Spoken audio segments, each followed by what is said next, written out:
사람은 어떤 환경에서든지 자기의 이권을 챙기려는 어떤 본성 같은 것이 있습니다. 예를 들면 우리가 전쟁이 났다고 생각해 봐요. 전쟁통에 피난을 가고 그런 상황이라고 생각해 봐요.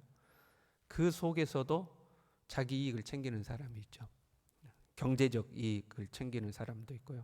경제적 이익은 아니라 할지라도 그 피난 가는 사람들 속에 자기가 머리가 되려고 하는 지도자 역할을 하려고 하는 사람들이 있죠. 때로는 필요하죠. 작은 모임이든 큰 모임이든 사람이 모이게 되면 누군가가 머리의 역할을 하는 것이 필요하는데 본성적으로 자기가 어떤 권력 있는 자리에 오르려고 하는 그런 본능이 사람에게는 있어요. 어려우면 어려운 대로, 힘들면 힘든 대로 물질적 이익이든 그런 어떤 권력적 이익이든 챙기려는 그런 것들이 존재하는 거죠. 큰 물에서는 큰 이익을 챙기고 작은 물에서는 또 작은 이익을 챙기죠. 큰 부유한 사람들이 모인 속에서는 또 그 나름대로 이익을 챙기고 힘들고 어려운 상황에 놓인 사람들은 그 무리 안에서 또 이익을 챙기는 사람이 또 존재하는 거죠. 이스라엘이 포로로 잡혀갔어요. 포로 잡혀간 중에도 이익을 챙기는 사람들이 존재하는 겁니다. 포로로 이제 바벨론으로 잡혀갔는데요. 무엇보다도 그 속에서도 지도자 역할을 하려는 사람들이 있죠. 일종의 권력이죠. 권력을 잡으려는 사람들이 있죠. 거짓 선지자들이 이제 그런 거죠. 거짓 선지자들이 잡혀간 무리 중에서도 권세 있는 자리에 올라서 이제 지도력을 계속 발휘하려고 하는 거예요. 선지자로서의 어떤 권력을 잃지 않으려고 하는 거죠. 포로 잡혀가기 전에는 망하지 않을 거라고 예언했죠. 망하지 않는다 했는데 망해가지고 포로 잡혀간 거 아니에요? 그러면 반성해야 되지 않겠어요? 그런데 그게 아니라 거기서도 이제 백성들을 계속해서 거짓으로 미혹하는 거죠. 거짓으로 우리 곧 돌아갈 것이다. 하나님께서 바벨론을 꺾으시고 우리를 고국으로 돌아가게 할 것이다. 애언하면서 계속해서 권력을 유지하고 있는 거죠. 그런 이 포로 잡혀간 사람들에게 이제 에레미야가 편지를 쓴 거 아니에요? 거기서 집을 짓고 텃밭을 가꾸고 가정을 이루고 번성하며 살아라. 그 나라의 평안을 구하면서 그곳에서 살아야 한다 하고 이제 편지를 보낸 거죠. 그 편지가 바벨론에 도착했을 때에 그 편지의 내용이 진실인가 아닌가, 정말로 하나님의 말씀인가 아닌가, 이 거짓 선지자들에게는 이게 중요하지가 않죠. 에레미야의 편지가 현재 나에게 이익이 되느냐 이익이 되지 않느냐 이게 중요한 거죠. 그게 하나님의 뜻이냐 아니냐 이게 중요한 게 아니에요. 그 에레미야의 편지가 현재 나의 지위를 위협하냐 위협하지 않느냐, 현재 내가 이곳에서 유지하고 있는 나의 권력을 계속 지켜주느냐 지켜주지 못하느냐 이게 중요한 거죠. 거짓된 사람의 특징이에요. 진실을 찾지 않죠. 거짓된 사람은 진실을 찾는 게 아니라 이익을 쫓는 거죠. 이익이 되느냐 이익이 되지 않느냐. 현재 이 사실이 이 사실이 진실이냐 거짓이냐 이거 별로 중요하지 않아요. 그것이 나에게 이익이 되느냐 이익이 되지 않느냐 이게 중요하죠. 우리가 정치인들 보면 그러잖아요. 어떤 사건이 터지면 그 사건이 진실이냐 거짓이냐 이게 중요한 게 아니고 이 사건이 우리 정치인들에게 어떤 영향을 줄 거냐 이게 훨씬 더 중요하게 생각하는 거죠. 거짓 선지자들이 그렇게 생각한 거예요. 거짓 선지자의 입장에서는 현재 자기들이 하는 내용과 전혀 다른 내용을 에레미야가 하나님의 뜻이라고 전한 거잖아요. 자기들에게 손해가 될 것 같으니까 이제 반응을 하는 거예요. 본국에 스마야라는 거짓 선지자가 이제 본국에다 다시 편지를 써서 보낸 겁니다. 포로들 사이에서 영향력을 가진 이제 선지자죠. 특별히 마아세야의 아들 스바냐에게 이렇게 썼어요. 너를 성전 감독자로 세우심은 모든 미친 자와 선지자 노릇을 하는 자들을 목에 씌우는 나무 고랑과 목에 씌우는 새 고랑을 채우게 하심이거늘 너의 에레미야 가만두냐 이제 이런 내용이거든요. 그러니까 모든 미친 자와 선지자 노릇을 하는 자 이렇게 됐죠. 그러니까 에레미야 그 미친 자라는 거예요. 그 광인 미친 사람 에레미야, 선지자 노릇하고 있는 에레미야 왜 가만두냐 말이야. 당장 처리해야지 하고 이제 편지를 쓰는 거죠. 여러분, 우리가 스바냐의 입장이라면 이 거짓 선지자 스마야의 말을 들어야 될까요? 에레미야의 말을 들어야 될까요? 우리는 당연히 현재로서는 에레미야의 말을 듣는다고 하겠죠. 에레미야가 참 선지자고 스마야가 거짓 선지자라는 것을 아니까. 그러나 당대의 사람들은 그걸 모르는 거 아니에요. 근데 참 혼란스럽지 않겠습니까? 이쪽도 선지자라고 그러고 이쪽도 선지자라고 그러는데 서로 상반된 내용을 예언을 하고 있으니까 어떻게 해야 될지, 누구 말을 들어야 되냐는 거죠. 누구의 말이 진실이냐, 누구 말을 들어야 되냐 하는 거죠. 그럼 우리가 어떤 사실을 진실이라고 믿을 때는요, 어떤 사실을 들었어요. 그게 진실이다, 거짓이다. 내가 그 사실을 경험해 보지 못했어요. 직접 보지 못했어요. 그러니까 진실인지 아닌지 몰라요. 왜? 내가 아직 경험해 보지 못했기 때문에, 그리고 그 분야에 대해서 내용을 모르기 때문에 진실인지 아닌지 모르죠. 그런데 그것이 진실이라고 믿는 것은 그 사실을 전하는 사람 때문에 그렇습니다. 그러니까 우리는 그 사실이라는 내용보다도 그것을 누가 전했냐, 이것을 신뢰하는 거죠. 내가 신뢰할 만한 사람이 그 사실을 전하면 그 사람이 전했기 때문에 사실이라고 믿는 거예요. 근데 내가 신뢰하지 않는 사람이 내용을 전하면 안 믿는 거죠. 극렬하게 나타나는 것이 정치 분야예요. 내가 지지하는 정치 세력의 어떤 사람이 이야기하면 우리는 그걸 믿죠. 그러나 내가 반대하는 정치 세력이 어떤 이야기를 하면 절대 안 믿죠. 사실이냐 아니냐가 중요한 게 아니고 누구가 전했느냐에 따라서 믿기도 하고 믿지 않기도 하는 거죠. 그러니까 그 사람과 나와 어떤 관계가 형성되어 있느냐, 내가 그 사람을 얼마나 신뢰할 수 있느냐 하는 거죠. 누구 말을 듣는가? 편하게 생각하면 친한 사람 말을 듣는 겁니다. 우리는 나하고 친한 사람이 말하면 이제 믿고, 안 친한 사람이 말하면 안 믿고, 이제 이런 경우들이 있는 거죠. 좀 고급스럽게 말하면 신뢰할 수 있는 사람이 말하면 믿고, 신뢰할 수 없는 사람이 말하면 안 믿고 하는 거죠.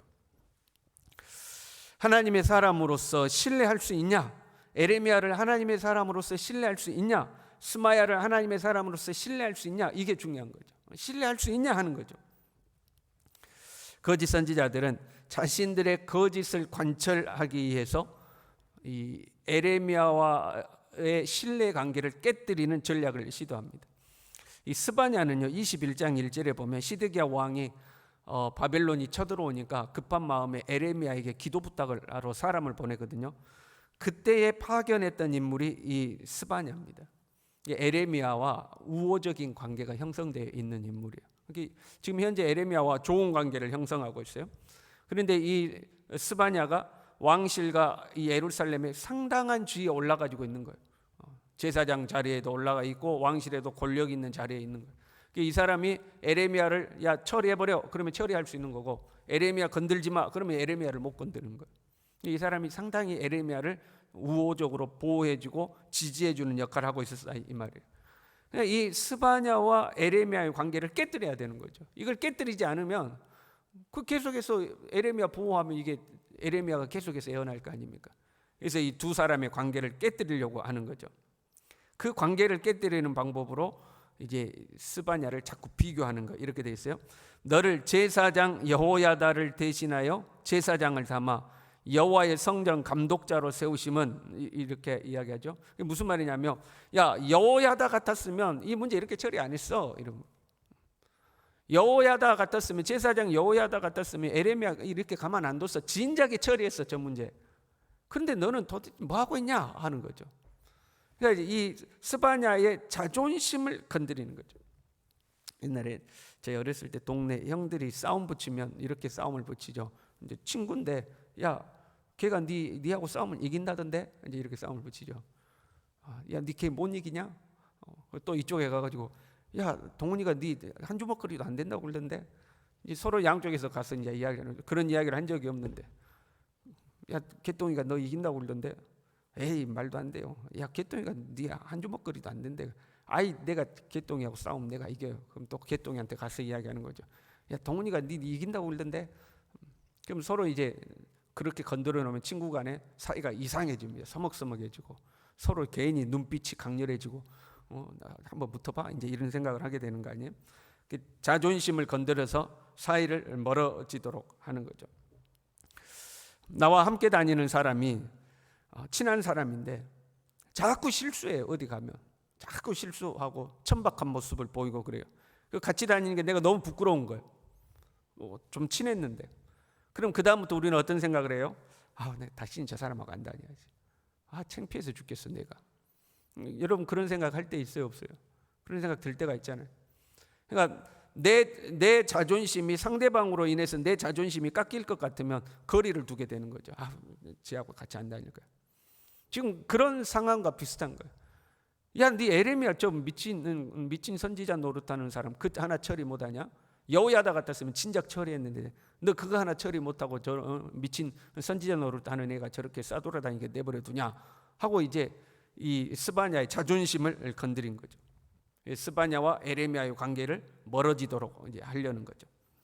그런데 놀랍게도 이 스바냐는 그 편지를 받아들고 진짜 내가 에레미야 때문에 이런 수모를 당해 이런 생각을 한 게 아니고 그 편지를 가지고 에레미야를 찾아간 거예요. 에레미야를 찾아가서 에레미야에게 그 편지를 읽어준 거죠. 내가 이 스바냐라는 선지자가 이런 편지를 보내가지고 내 자존심을 긁더라 하고 편지를 보여주고 그 앞에서 읽어준 거예요. 그 편지를 읽는 순간 하나님의 말씀이 에레미야에게 임한 거죠. 에레미야에게 임해가지고 그 거짓 선지자 느엘람 사람 스마야와 그의 후손들을 벌할 것이다 하는 이제 예언의 말씀이 임한 거죠. 사람과 사람과의 관계가요 틀어지지 않고 그 관계를 유지하는 좋은 방법은 대화하는 거죠. 오해를 푸는 것도 대화하는 거죠. 감추면 감출수록 오해가 생깁니다. 그런데 이 스바냐는 지혜롭게 그 편지를 감추고 진짜 에레미야 때문에 뭐 이렇게 하지 않고 오히려 그 편지를 가지고 에레미야에게 이야기를 한 거예요. 이런 일이 있었다. 만약에 그걸 감췄다면 나중에라도 그 사실이 알려졌다면 두 사이가 서먹서먹해지지 않았겠어요? 에레미야는 스바냐가 나를 못 믿나? 그런 생각하지 않겠어요? 근데 그것을 가지고 가서 이야기해서 관계가 유지되게 되는 거죠. 간혹 보면요, 하나님의 사람들도 작은 오해로 갈라서는 경우들이 종종 있습니다. 별거 아닌 문제인데 갈라져요. 그 별것 아닌 것이 자존심을 건들면 더 이상 별것 아닌 문제가 아니게 됩니다. 별것 아닌데 그게 자존심 문제가 되면 이제는 큰 문제로 변해버리는 거예요. 서로 대화하면 풀 수 있는 것들인데도 자존심 때문에 서로 이야기를 하지 않죠. 그러다가 친밀한 관계가 깨져버리는 경우들이 굉장히 많이 있습니다. 혹시 여러분 중에 누군가 오해하고 있는 관계 속에 있는 사람이 있습니까? 오늘 찾아가셔서 대화하시길 바랍니다. 이야기하면 풀 수 있는 것들이 이야기하지 않음으로 풀어지지 않는 경우들이 굉장히 많이 있는 거죠. 하나님과의 관계도 마찬가지입니다. 하나님은 나에게 왜 그렇게 하시는가? 하나님은 왜 내 기도에 이렇게 응답하지 않으시는가? 하나님은 내 삶을 왜 그렇게 이끌어 가시는가? 하나님에 대해서도 우리가 오해가 생길 때가 있죠. 그 오해를 어떻게 풀어요? 오늘 새벽처럼 하나님 앞에 나와서 대화해야 되는 거죠. 하나님 앞에 자꾸 이야기하고. 그러니까 뭔가 내 삶이 잘 풀리지 않을 때 우리는 하나님께 오히려 멀어질 때가 있거든요. 기도해도 소용없어. 하나님과 우리 사이에 오해가 생기는 거죠. 기도해도 소용이 없어가 아니라 오히려 그 문제를 가지고 하나님 앞에 나와서 대화해야 되는 거죠. 하나님께 묻고 하나님께 내 속 이야기를 털어놓고 스바냐가 편지를 가지고 와서 에레미야 앞에 읽는 것처럼 하나님 내 상황이 이렇습니다 하고 하나님 앞에 이야기를 털어놓을 때에 에레미야에게 그 자리에서 하나님의 말씀이 임한 것처럼 우리를 향한 하나님의 가르침과 지도하심이 찾아오게 될 줄로 믿습니다. 저와 여러분이 주님과 깊은 대화 속에 나아갈 수 있기를 바랍니다. 기도하겠습니다. 하나님 아버지, 관계를 틀어놓으려고 하는 원수의 공격에 넘어가지 아니하고 오히려 서로 대화함으로 친밀한 관계를 유지해 가는 것을 보게 됩니다. 하나님, 우리도 사람과의 사람 관계 속에서 작은 오해로 관계가 틀어지지 않도록 도와주시고 더 나아가서 하나님과의 깊은 관계 속에서 주님의 그 깊은 계획과 뜻을 헤아리며 살아가는 하나님의 사람들이 되도록 우리 모두를 붙들어 주시옵소서. 예수님의 이름으로 기도 올리옵나이다. 아멘.